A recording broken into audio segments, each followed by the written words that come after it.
Hey everybody, welcome back. After the long elongated break of the podcast, had to do, some things, get married, go on a honeymoon, so I put them on pause.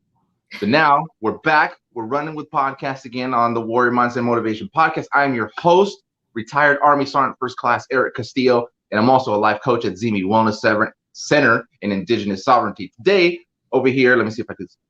The guest to my left, even though she's not here, but I'm looking this way. I had to do the double take for a second. She got connected with her through Carmelo Rodriguez. He was the guy who came on a while ago where he was declared dead by the VA and went through that whole fight to become alive again. Super crazy. He's got a book. Y'all need to check it out. And he's got some other stuff in the works that you guys need to check out too. But he put me in contact with this phenomenal person here. She's running for Congress for her district. Her name is Mariela Roca. And, I was just telling her before we came on, politics and me don't go well because I probably would just irritate everyone. They would try to talk circles and I'd be like, no, stop. I don't even understand. You're dumb. You don't make any sense. That just sounds wrong. I know what right and wrong is, and I don't know politics. And she said that's probably why I should go run for something, but I'm figuring it out as I go. It's not rocket science. So that's how my politic thing would go. Probably be going all platoon sergeant on everyone in Congress and calling people names. But hey, they never know. They might like that. Look, Donald Trump won and he was completely a different breed. So, hey, you never know. But I'm going to let her talk about herself. She's got a pretty interesting story. And it's really compelling on all the stuff that she went through growing up as a kid and things and where she went and joining the military and the whys and things. So enough of me talking. I'm going to let her now pass the mic over to her and let her go on and talk about herself and things she's done and how she got to where she is and what kind of drove her to do that. Go ahead. So hey, thanks Eric for having me. This is awesome. This is my first podcast. It's so nice to meet you. This is our first time actually talking and meeting over video. But like Eric said, we connected through Carmelo Rodriguez. His story is so crazy. As soon as I heard that, I actually have a friend, one of my best friends in the Air Force. Something similar happened to her while she was still on active duty. One day she didn't get paid, and it was a whole long, not as long as drawn out as Carmelo's, but that totally made me think of her. So that's crazy. So I guess I'll just start off talking about my backstory. So I was born in Puerto Rico to a single mom. She, me and my brother, she kind of took care of us on her own. When we were 3, we actually ended up moving to New York City. So we lived in New York City for about 10 years in Queens, New York.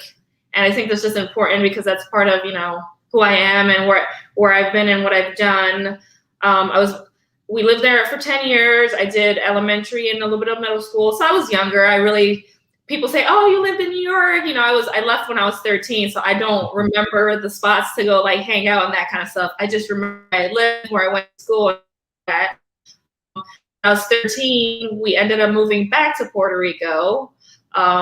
Just one of those things where my mom decided, hey, it's time to go back to Puerto Rico, which I think was really important because that kind of helped me kind of keep that part of me. So I finished middle school in Puerto Rico and went to high school. I graduated high school in 2003. And by that time when I graduated, I have a bit older brother. He actually had already joined the Marines. So he always wanted to be in the Marines as long as I remember. That's just what he always talked about. So by the time I graduated high school, he had already left. It's funny because during my senior year, me and one of my good friends, one of my best friends, the recruiters had came to the school in Puerto Rico and they were giving the ASVAB test. So me and her kind of said, oh, let's go take the test because we actually wanted to get out of class. And funny story, I think I was the only one out of the group that actually passed it that day. And they were, recruiters were quickly calling me and, I was just like, I'm not interested right now. That's not what I want to do. So after I graduated high school, I actually my mom had by that time had gotten sick. She had a lot of back problems, so she couldn't work anymore. So right after high school, I had to get my first job. I was a waitress at Chili's. Part of the perseverance story, you know, when I realized I have to get a job, I don't know how to get a job. So I started, I remember I loved Chili's, and it just seemed like a cool place. And I went over there and said, hey, you guys are hiring? They're like, no. And I literally had to keep calling them and bugging them basically to give me a job. And eventually they did.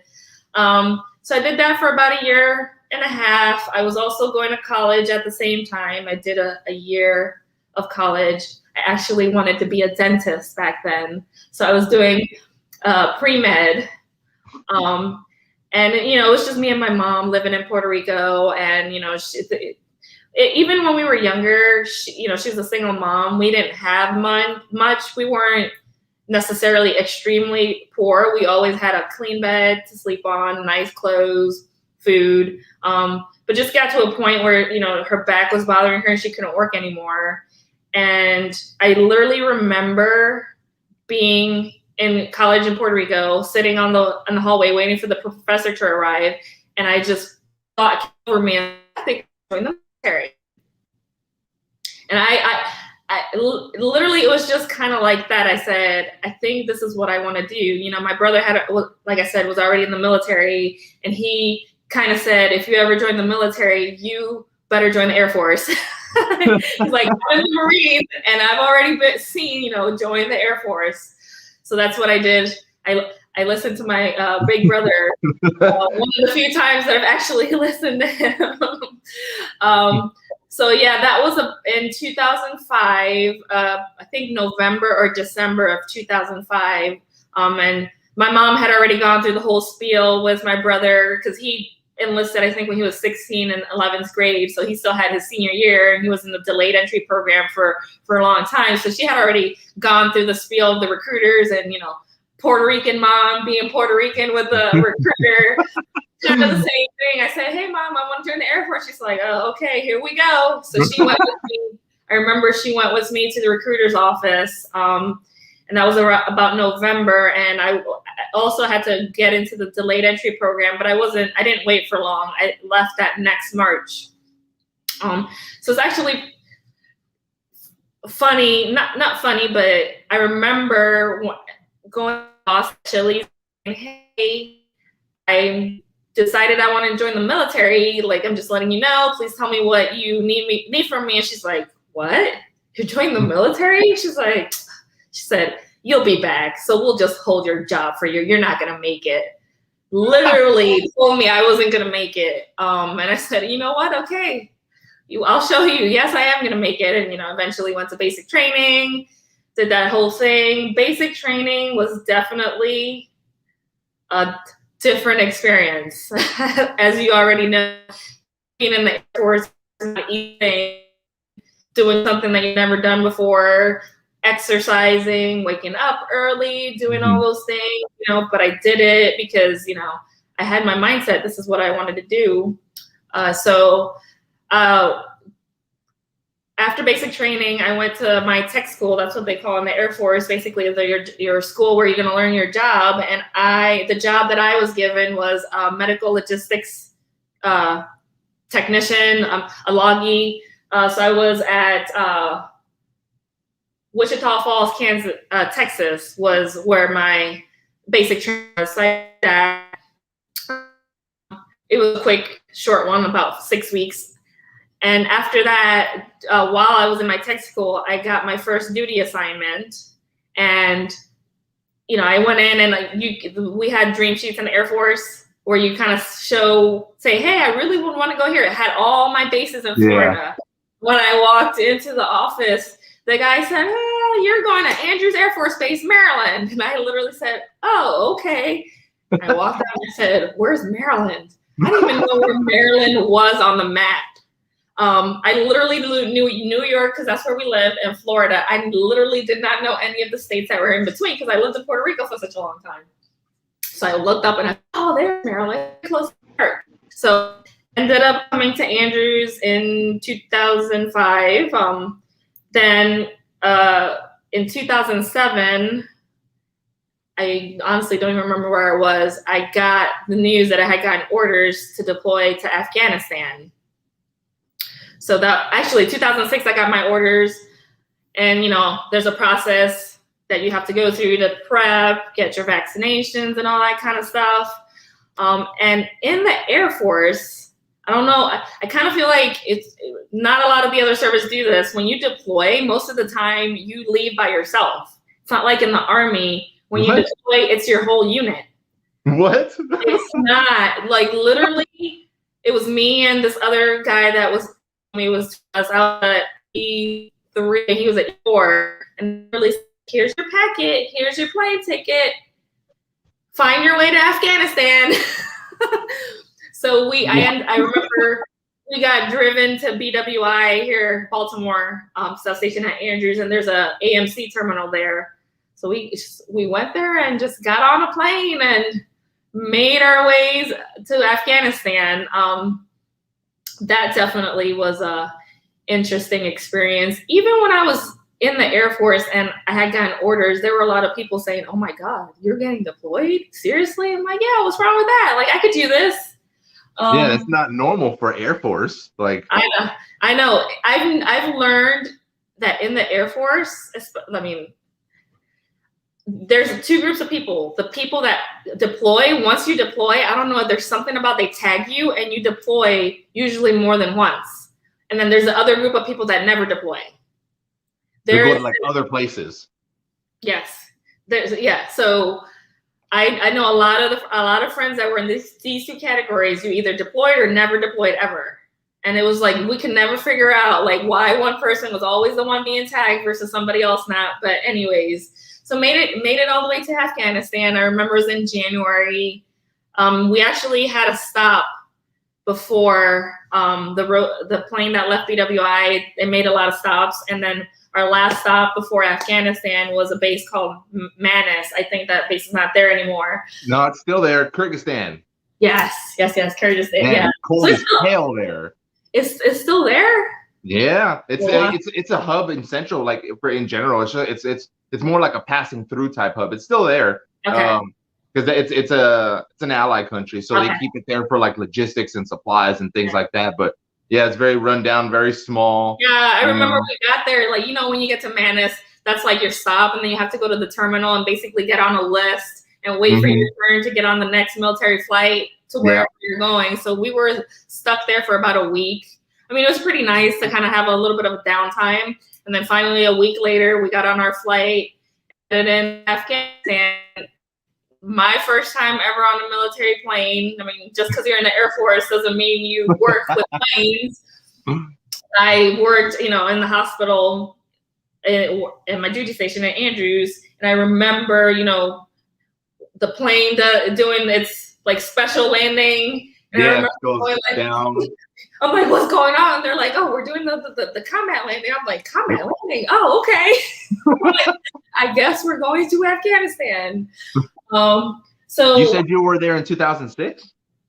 2007. I got my orders in 2006 and got there January of 2007. Oh, I was gonna say, because I was in Iraq in 05 to 06 or 04 to 06. So that's why I was like, oh wait, we were deployed at the same time, almost, just different places. No, it was January 2007, and then we got there, and literally, you get there, we figured out, like, well, hey, we're loggies, we got to go to the hospital. We're at the hospital. So we made it to the hospital and got to the log section, and literally the person that was there in charge, she literally looked at me and this other guy and said, what's your name?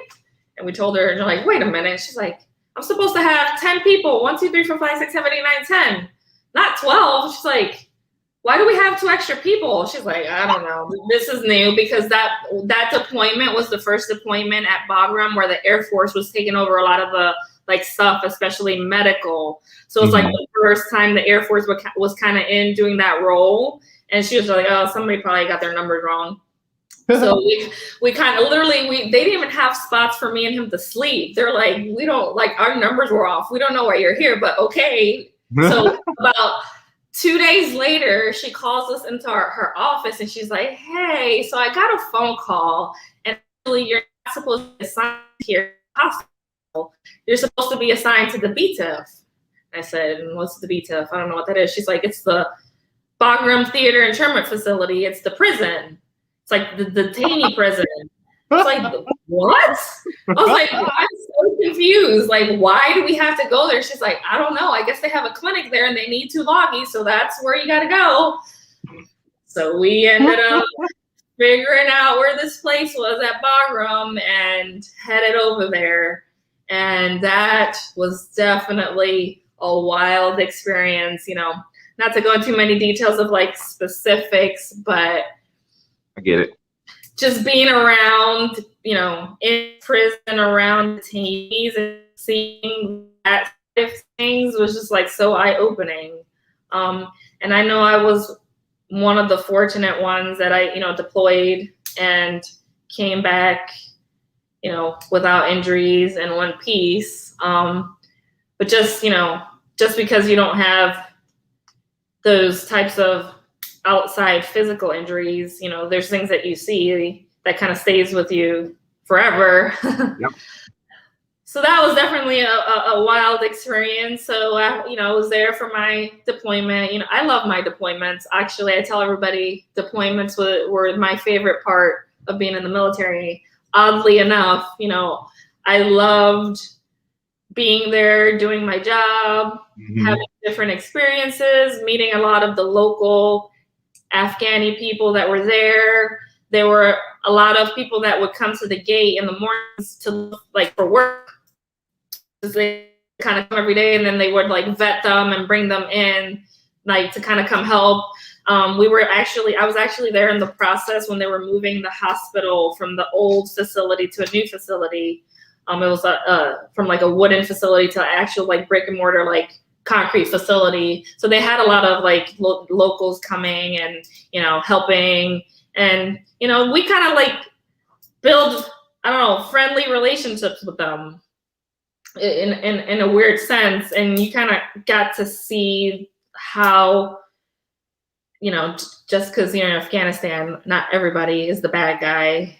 There's a lot of people that were very grateful for us to be there and the help, the opportunity, you know, to have a job for a day and like, you know, make whatever they got to make for the day and go take care of their families. So I did that, and then eventually, you know, came back home, back to Andrews. I was there for about 2 more years, and then I got PCS to MacDill Air Force Base in Tampa. I finally got my Florida assignment. My Florida assignment that I always wanted ended up making it to MacDill. So I was there for about a year, I think. And then in 2010, I got my second deployment. I got the news that I was getting deployed again. This time I was heading off to Qatar. Vacation spot. That is funny that you actually know that. I mean, yeah, I was at Camp Asalea. That was like the R&R place where a lot of people from the Army that were forward deployed would come back, and if they weren't home, they went there for 2 weeks. So I only got 4 days. Yeah, I don't know how long it was. They were just there. I could be wrong. 2 weeks, 4 days. Yeah, I just know that however long people were there, they were so happy to have like a little break. When I was there, I remember there was a Chili's, and it was like very like people got time to decompress. I was actually at USAMC SWA. That's one of the hubs of like medical logistics going into theater. You know, all the supplies would come in through Germany, go to Qatar, and then we would kind of like forward ship all the medical supplies and equipment down to like the different places, theaters. So I was there, I was supposed to be there for about 6 months, and actually about a week or two before it was time for me to go home, I got a Red Cross message saying that I basically needed to come home because my mom was in the hospital and she was sick. So that was like, oh my God. Like, I remember I don't even think I slept for like a whole 24 hours because I had to like rush to pack all my stuff, put it on a pallet, figure out my flight home. So eventually got on a flight, 15-hour flight straight back from wherever the airport was, to Dulles, and then all the way to Tampa, and got to the hospital, and my mom was sick. And then I guess that's kind of like where my transition out of the military kind of started, was that whole sequence of events, because obviously I was already on my second contract. I had already re-enlisted. I was about a year into my second contract. And when I got home, my mom was sick. She ended up having stage 4 brain cancer. She had a brain tumor. So it was like very aggressive, and I kind of became her primary caregiver. She's already living with me in Florida. And it was just like very difficult. We were talking earlier about like what, transition out of the military. For some people, it's a little easier. Some people, it's a little harder. I think in a sense, in some instances, it was easy because I thankfully was able to make it here to Frederick, Maryland, where the headquarters of medical logistics in the DoD is here in Frederick. The Army, Air Force, Navy, they're all at Fort Detrick. So I ended up here, and I was, in that sense, it was easy because I was able to get a job fairly easily in the medical logistics community. But the transition coming out of the military, because of the fact that my mom was sick, I had gotten Red Cross home, I didn't really have a chance to kind of come back home and like decompress after like being away such a long time. It's like home, it was just craziness for like a very long time. And she got really sick. Unfortunately, she passed away a year and a half after she had gotten diagnosed with her brain tumor. And like one of the biggest things that I take away from that whole thing was, just going through the whole healthcare thing with her. And I remember, she had brain cancer, so she couldn't have like the traditional chemotherapy that most people have like through IV. She had to have like a pill because it was in her brain, I guess the blood-brain barrier. It had to be a pill. And I remember her first 30 days of her first like dose was like almost $2,000 for a 30-day supply. Damn. I remember, I mean, my mom didn't have much, so I had to, all the money that I saved, when you get deployed, you like, if you have an apartment, you put everything away in storage because you want to save money, and I got home and all the money that I had saved basically had to use it on helping my mom with her medicine and her treatments. So that was just, pretty hard. So eventually while I was in the Air Force, during that time was when I asked for in the Air Force, they called it a hardship separation. Yeah. Because I had a hardship in my life. It's still honorable discharge, but that's how they were able to let me out of my second contract early. I've got friends that I went to basic training and they are still in. I think this year would be like the 16th year if I was still in the military. And I kind of feel like if I hadn't left, if that hadn't happened, I probably would have still been in the military right now because I didn't have plans of leaving. But I guess I'm a firm believer that everything happens for a reason. And unfortunately, obviously didn't want my mom to pass away, but those sequence of events kind of put me where I'm at today. Did maybe, and this, I don't know if you can reflect on it now, after all that happened and your mom passed, was there time, did you ever think like maybe going back in? Did that ever cross your mind? Like, hey, maybe what if I went back in? And did you entertain that thought for a second? Did it even pop in your head? I actually did for a couple years. I was like debating back and forth on like, what do I do? Like, I don't even know how to do this. How do I go back in? And I kind of was like, I should have like gone into the reserves or something. Cause I just kind of felt that sense of like, I wasn't done. Mm-hmm. I wasn't done serving. Right. And then eventually life happened. I had my kids and I ended up getting my GS federal position here at Fort Detrick, working for the Army. So I kind of, when that happened, it kind of made me feel like, I was always around military people. My bosses were, active duty soldiers. So it kind of for a second, kind of made me feel like I was still in for a second. And it's kind of nice too, at least for me. I know, because if I was in your shoes, I'd be like, you know what? I'm not in uniform, but you can tell me what to do, but you can't. So piss off, like. No PT. Like your rank don't mean nothing over here. No, yeah, I mean, they're still your boss. You know what I mean? Like, you still had to like listen to what your boss said, but it was a little bit different being a civilian. But yeah, I actually did think about it for a while, and then eventually, like I said, eventually had my kid, and that kind of faded. I felt like I was serving again in my, federal position. So I been at Fort Detrick ever since. That was back in 2010, 2011, doing medical logistics, doing kind of the same thing that I was doing in the Air Force, just working for the Army.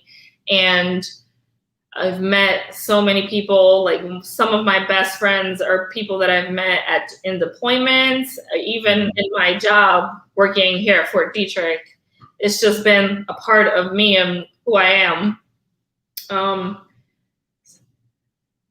So yeah, then, I got really interested. Everybody always asks me, so where are you at right now in your life? Well, yeah, here I am. I'm trying to run for office. I'm running for Congress, and everybody asks me, why are you doing that? Yeah, where did that come from? Because how the heck do you go from medical logistics to Congress? That's like left field and right field. That's two different areas of the baseball field that you can't play both positions. There's no way. No way. Where did that come from? I kind of, I'm glad that you put it that way, like both ends of the field. Like, it's kind of the same when I decided I wanted to join the Air Force. Everybody was like, Mariela, military? No, that doesn't make sense. And, I did it. I got really interested in like Congress and what Congress people, men and women, do a long time ago. It just kind of interested me on the fact, like, there's a lot of people, to be honest, even myself, for the longest time, I was never really interested in like politics or like really looked. I don't even think for the longest time I even knew who my elected officials were, because a lot of people just, life gets busy and things like that. So when I actually started researching, and I said, what? I thought to myself, oh, that's really interesting. I could do that. That was, my kids were little. And I figured it's probably impossible right now. My kids are little. It's not the right time for me. And about within the last year, kind of all those thoughts, interests kind of came back. I feel like a lot of us, I'm just like everybody else, this last year, the last couple of years have just been so crazy and so divisive. And I feel like a lot of elected officials kind of get lost in all that. And they kind of start forgetting about the main reason why they are in the jobs that they're in. They were elected by their constituents to represent them and make things better for them. So kind of like one day when I realized that I wanted to join the Air Force, I decided I wanted to do this and see how far it takes me. Right.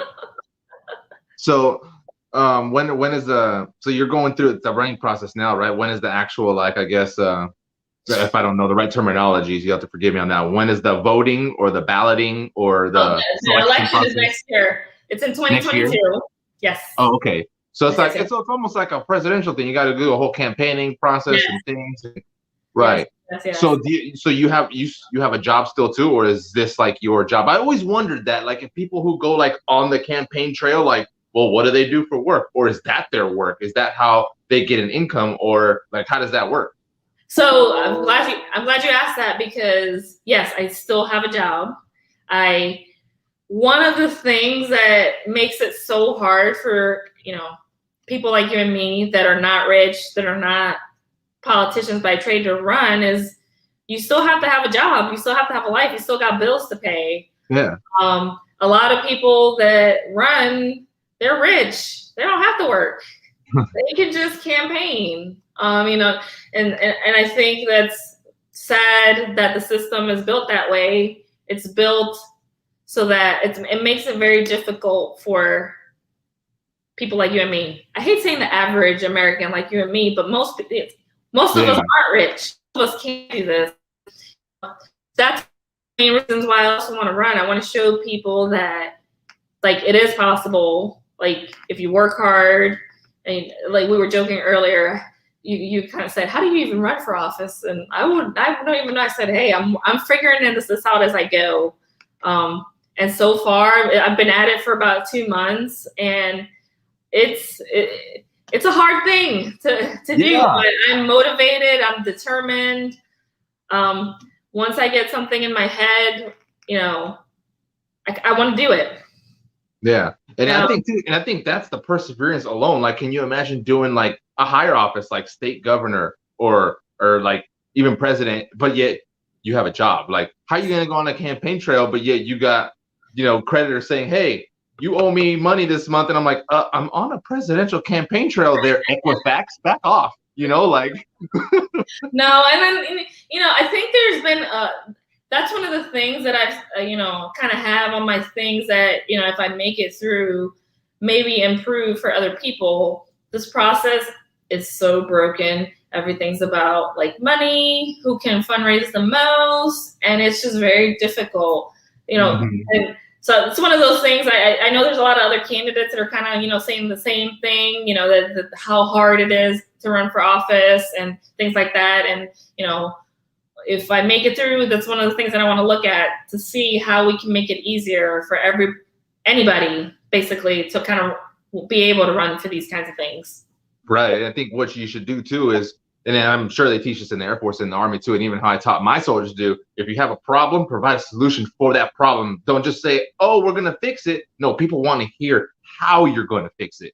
You can sound good all day and throw promises all day, but how are you going to fix it? How are you going to make it easier? And that, so that was just for you, some notes for you there. So when they say, how are you going to make it easier? Well, how are you going to make it easier? What are you going to do? And you don't have to do that now because that's not what this is about. Yeah. We'll leave that for another video. That's for another one. Yeah. But like and I think that's where a lot of the people, and even, at least that's just from what I see, with my little political experiences, they want to tell me what I want to hear instead of telling me the truth. Like, okay, you're going to fix it. Cool. But what are you going to do to fix it? And then I'm going to start asking you questions. But if you can't answer the questions of how you're going to fix it, how the hell are you going to fix it? Like, what are you going to do? And it's like, I don't expect them to know the answers at the moment on the spot, but give me something. Yeah. If you're a forward thinker, like how I think most should be in the political world, you can at least give me something. You can spitball me something. Yeah. And in the military, how many times you got to come up with something on why something happened? Improvise. Yeah. You gotta on the spot. Why did that break? Well, see what happened. He was leaning over there, and then I looked this way, and then the shit broke. Like, so. Yeah. No, and one of the other reasons why kind of prompted me is, I know we've hear this a lot, like representation. I don't think there's enough veterans in Congress. I mean, there's just not. Two, there's not enough women in Congress in these positions. Did you know that there's never in the history of Congress been a Hispanic representative from the state of Maryland? Really? Ever. Girl, I'd use that card to your advantage. And there is a big community of Hispanic Latinos in this area that, they just don't have anybody to relate to, That's your Uno draw four right there. Yeah, like I couldn't believe it. When I got out, I said, no, I can't be. Wait a minute, what? And it was straight on the Congress website. There's a list of all the Hispanic American representatives in every state, and Maryland is nowhere to be found. Dang. There you go. I think that's important. Veterans, women, minorities, people like us, I just don't feel like we need more representation. And that's just, right. And it's a shame that, and I've worked with some pretty spot on women too. And it's like, and everybody has their quirks. There are guys that are just complete crap that can't do nothing. But I think I know for me personally, and I'm no feminist or meninist or whatever that's called on the man side or whatever. I'm equal. Like how they say in Full Metal Jacket, everyone is equally worthless until proven otherwise. Yes.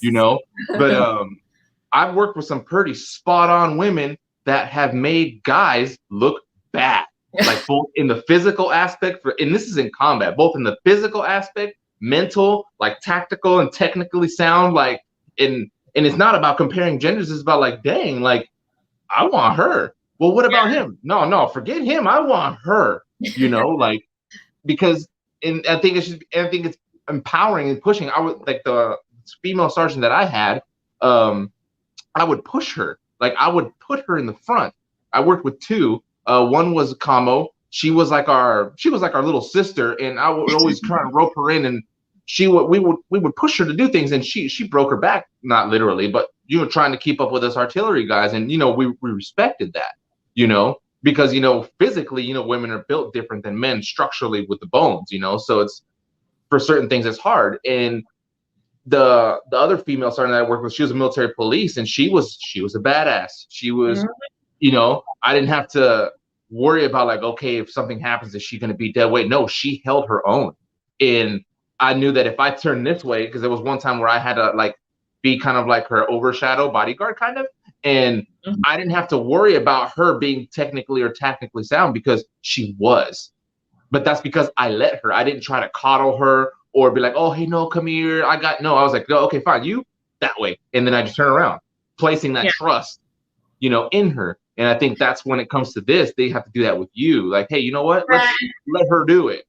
Yeah. And then I think that's also important too, historically, female service members in the military. I know in the past couple of years, things are starting to change, women are, kind of given more opportunities, and people are seeing, that, we can kind of like hold our own too. But I still think that, we got a long ways to go, even in society today. I feel like there's a lot of, I don't know what word to use, discrimination to women. You're a woman. I don't think you could do that. You can't really have that job, kind of thing. Like a stigma. Yeah, kind of like a stigma. Yes. Yeah.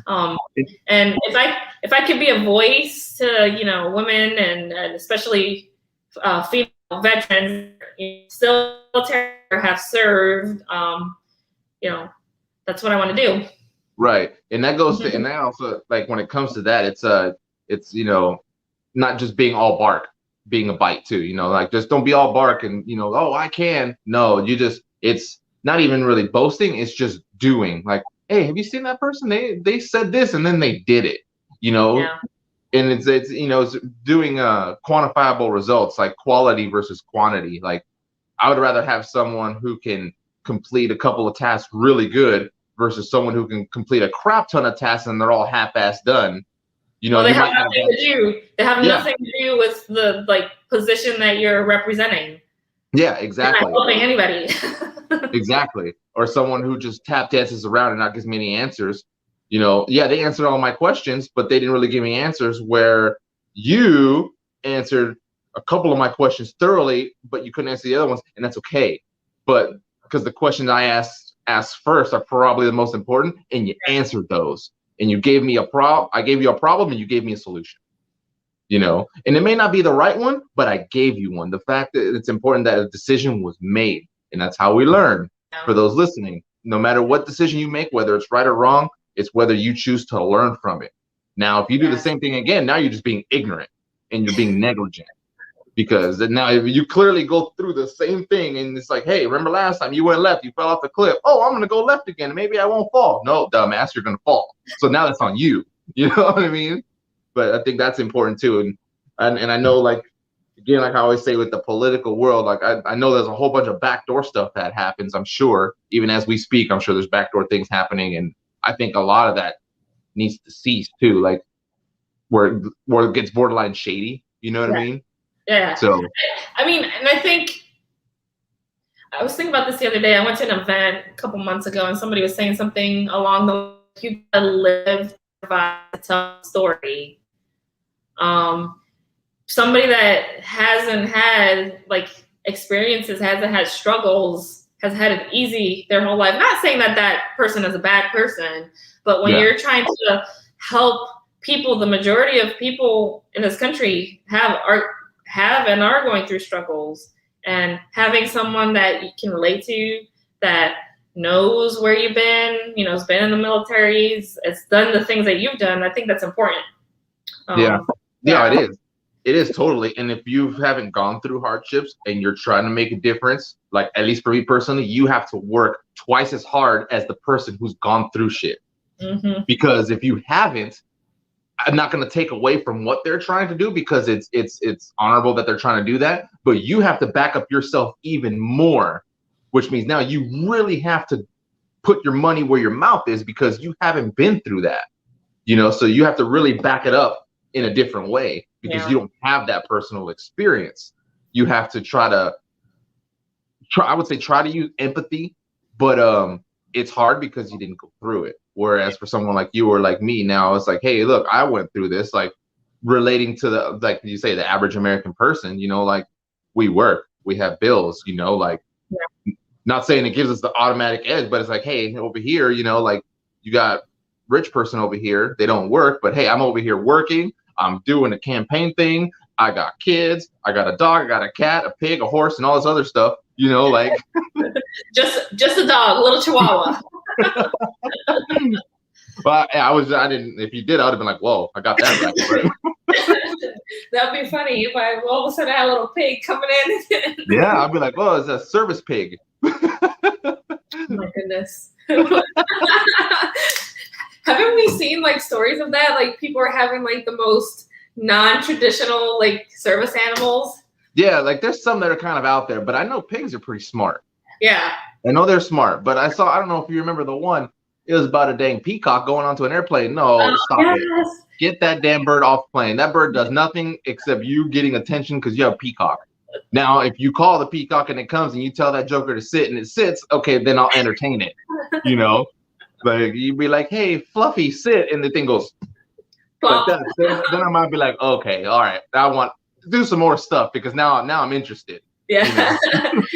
Yeah, no, so I mean, that's kind of like the message that I want to kind of give to anybody that's listening, that's a veteran. I know this podcast program is guided towards veterans. Is if I can kind of articulate a positive messages, you got to set your purpose in life of what you want to accomplish. I know things get hard and you're going to have a lot of people telling you can't do this along the way. Trust me, I've had in my 36 years that I've been on this earth, starting as far as back when I told that one boss that I was doing I couldn't do that. I'm going to get, set your purpose and set your mindset, and persevere. Once you get your mind on something, it's going to be hard. But as long, I wrote down this quote, it says, when your why is big enough, you will find your how. Like it's going to come naturally. And I think that's important. Yeah, no, that's perfect. Like I've done a couple of things, even like little videos by myself talking about like your why and your how and your purpose and things. And that's kind of how my wife and I came up with this name of this podcast, warrior mindset and motivation. Because when you think of a warrior, you think of someone who will constantly fight and will stop at nothing and will die if they have to, because that is the embodiment of a warrior. And they have that mindset that no matter what's going to come in their way, they're going to keep going. And I think when veterans get out, there might be, and I'm not going to say for all of them because, that's a broad statement. You can't do that. But I think a lot of us forget that. I know I did. I forgot that. I forgot my capabilities and having that mentality of like being untouchable. Like when I was deployed in Afghanistan, wearing all my gear with my M4 and my 9 and a shotgun and ammo and things, I felt like I could not die. Like there was like, no, you're not going to kill me. Look at me. Like, no, like there's no way you're killing me. And when we get out, it's like we kind of lose sight of that. Yeah, Yeah. Go ahead. And I think that's part of the biggest struggle that a lot of veterans have, like transitioning from military to civilian service. Yeah, and it's an identity thing. Yeah, it's an identity thing, and I honestly, think that. I mean, there's researchers out there, and I was telling this to somebody the other day. So I had to resign my government position to run for office. I don't think I mentioned that. No. And I decided that I want to. I switched over my medical care 100% to the VA because that's a benefit that I have, and I see how hard it is for me that has the resources available to me easier than some veterans that are homeless, that are struggling. I can see how people, like veterans, are struggling because if it's so hard for people like you and me that have it a little bit easier, I can only imagine somebody that is struggling. And that's one of the things that I kind of want to help with. Yeah, and that's super important because especially the veterans and really honing in on the combat veteran guys like Army, Marines, guys who were used to living with nothing. And I've done that. When you're homeless, it's just like, oh, I'm deployed again. Just gonna tough it out. Hey, can't get any worse than this. And you kind of just roll with that. And that's where people like you come in and be like, hey, no, you don't have to be homeless there, Mr., Mrs. Come over here. Let's get you signed up into the VA. Let's see where your disabilities are. What have you done? Let's make sure you qualify first of all, because you do have to qualify. Yeah. Even if your stuff was dishonorable discharge, there are certain things you can do to get it switched to a general, depending on how much time has elapsed and things like that and what you did. So like not completely thrown in the dark. So yeah, but it's so hard. The process is so hard. Yes. I know. I feel like in the last maybe 10 years, when I first got out of the military, it was so hard. I remember trying to get into the VA and it's put in a claim, and it took over 3 years for them to come back and give me an answer.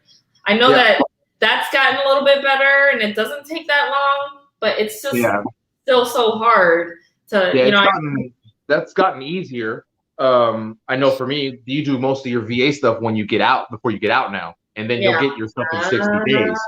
So you won't get nothing. You won't know your rating for 60 days. Now, the hell part is when you want to submit stuff after, that's where your timeline kicks in. Like, I'm still waiting for an appeal for PTSD because I got my rating increased. But there's that gap of percentage for retroactive pay. And that's been 2 years now. And I think I'm 79,000 packets ahead of me still. And I jumped in at 105,000 packets. That's crazy to me. There's got to be a better process. So, and that's just because I chose to appeal mine, and I think it goes before an appeals board. I want to say a judge, but I don't know if a judge is the right word, but I'll call it that. So I have to wait for that person for them to look at it, and I'll go with my VSO, and then we'll articulate why and this, and the paperwork and the proof is there. Everything is there on paper. They just didn't. It's no one did their due diligence to backdate it. So imagine trying to start a whole fresh, coming off the street with nothing, submitting all that stuff. Now I know that they have given priority to homeless, or if you're in danger of being homeless, there are those that are streamlined. Okay. So I do know those that they kind of go around the line and go to the front. So that I do know. So if you guys who are listening know someone in that boat, I did not know that. Yeah, if you're in danger of being homeless or homeless, and you have a good VSO, because that's important. Don't pay for your ratings. Say again? What's a VSO again? Veteran Services Officer. Okay. Every county, city has one. Don't pay an attorney or anything to get your stuff done, because they're going to take your cut if you get back. If you get paid, they're going to take from it. Yeah. Get a good VSO.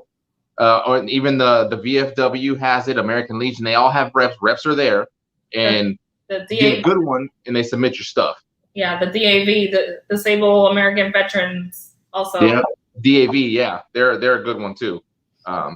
So those are just some things for people who are out there. If you know anyone like that, they do have those processes, and it even will tell you on the website when you look for your status of your packet. I think it's a little bit under where you look where mine is. It'll say if you're in danger of homeless or are homeless, click here, and then whoever submitted your stuff or your representative can help you move your packet to the front so that way it gets seen faster and you don't have to wait.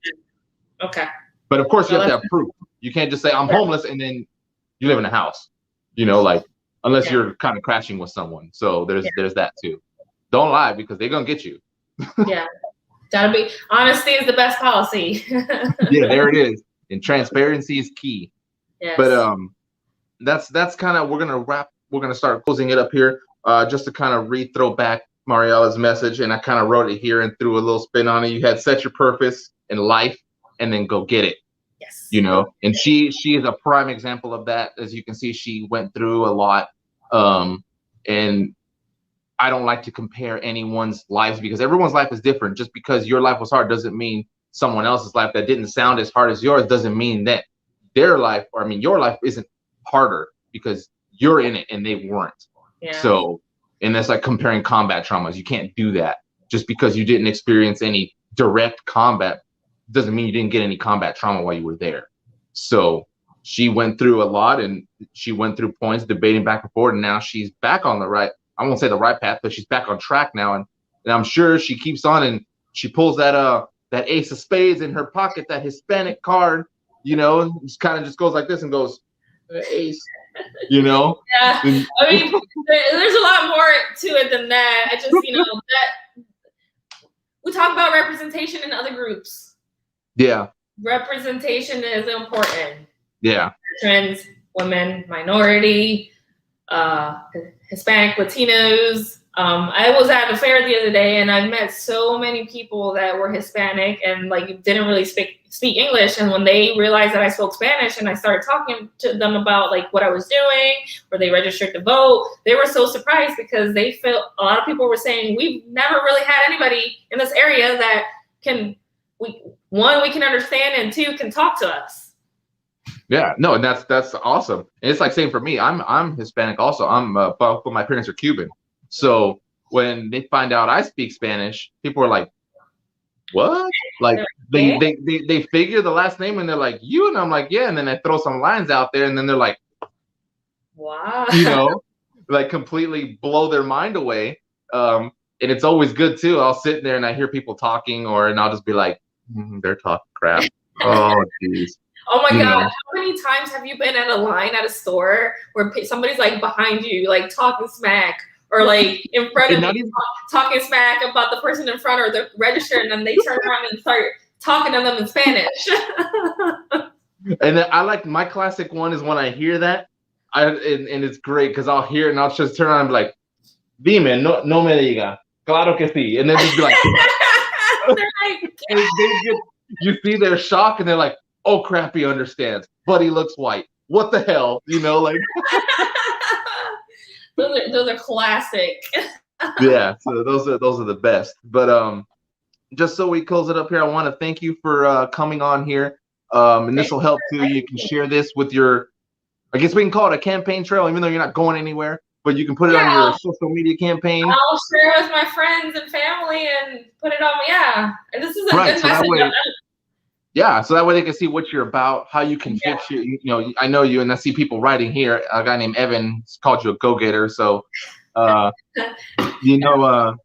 she'll get it done in where she lives at in her district. She has that mentality of getting it done. Look at, like I say, look at what she went through. Don't put yourself out of it. Look at what she's done and ask yourself, can she fix the problems? That's what you have to do, is when you hear someone speaking or talking, you got to separate yourself and ask yourself, can they fix these problems? Are they able and capable? And I know for your district, reminds me of Hunger Games. Your district, you'll be, you'll do good. But I love that. we call it the Hunger Games voting system. There we go. Yes. But thanks for coming on, and everyone. Podcasts are back. This will be uploaded all around through Pandora, iHeartRadio, Google, Apple, and all those other ones, Good Pods, or wherever you listen to.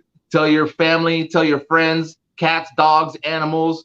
If you talk to aliens, tell them to tune into. Tell them to turn in their little antennas to listen, because we talk about some good stuff over here. Getting veterans plugged in, bringing them back in, and trying to just lift up the veteran community so that way veterans can find a way out of the dark. because I know I was in the dark place. Now I'm not in there anymore. So anything I can do to help, help veterans, I'm all about that. And that's why I bring on guests like Mariela here to say, hey guys, gals, you don't have to sit there no more. Get up, stand up, come this way. Just listen to my voice and come to it. As it gets louder, just come this way, because we emit light. So as soon as you get closer, you'll see our light. And once you see it, just keep coming this way. Yeah. And we won't do it for you, but we will help you. And then once you pass me, I'm going to push you. But I won't hold your hand. I'm just going to go, keep going. Don't turn around. Keep going that way. So again, thanks for coming on. Thank you for having me. Busy schedule, doing the whole political thing. So I do appreciate you carving some time out to do this. No problem. This is awesome. I'm glad that the work that you're doing. I didn't realize how many podcasts you had. Yeah, I didn't realize I was either. watching the Jessica Lynch one last night. That was amazing and compelling because I followed her story for a very long time. You got lots of great people coming on, and you got a good message going. And I appreciate it. Well, you're in the archives too now, so there you go. And if there's ever anything, like I tell people, if there's ever anything who comes on, or if anyone knows someone, you can send me a message and I'll check them out, because just some people aren't the right fit, but most of the people have been. So, and if there's people who want to come on again and you want to talk about something specific, we can narrow it down, kind of work out some things and see if it actually fits and jives. So if there's something you ever have that's specific, like maybe female veterans, women's, and maybe politics or something like that. I don't know, making that up right now. And you want to do that, we can do that and talk specifically about that. I'm glad that you said that, because I do have a couple topics that I've been kind of working on with friends here recently. So yeah, I'll hit you up. There's a lot of specific topics that I have learned in the last 2 months that I just was not even aware that was happening. Yeah. And that's perfect. And we can do that. They can be little segments, and I don't have no problem with that. And plus, for my last little note, Veteran Podcast Awards. I've been sharing it here now and there, but and this is towards the end. It's veteranpodcastawards.com. It's the first annual. My podcast is up for running for under the health and fitness category, top Army podcast, and then best overall. So that's 3 categories. Go to veteranpodcastawards.com. Yeah, I'm gonna put that on my. If anybody watching, please go on. Do we got to vote for you? How does it work? Okay. Yeah, you go to the website, and then there'll be a little banner that says vote, and then there'll be a little pop-up acknowledging thing. You click OK, and there'll be a bunch of categories. And there's also other veterans there too, like different categories, different branches. So I encourage you to check out their stuff too. Just when it comes to the Army side, this guy right here, right here. No, just kidding. But not kidding. So, I love this. This is awesome. So, and there's another great podcast out there, from different branches, and they all have their own little specific things. You got health and fitness. You got one guy talks about nonprofits, and then you got business, and you got a whole bunch of other categories. So if you really want to hear about what veterans are doing podcast-wise, check that website out.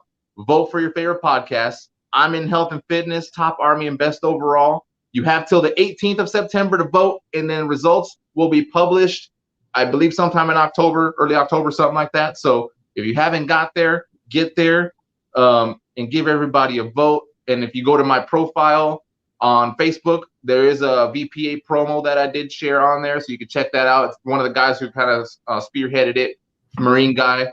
No, he's an Air Force guy, but the guy who set it all up is a Marine. So pretty cool stuff. That's kind of what's going on with the veteran community. So again, just I had to put that in there. That kind of popped in my head. I was like, be a politician.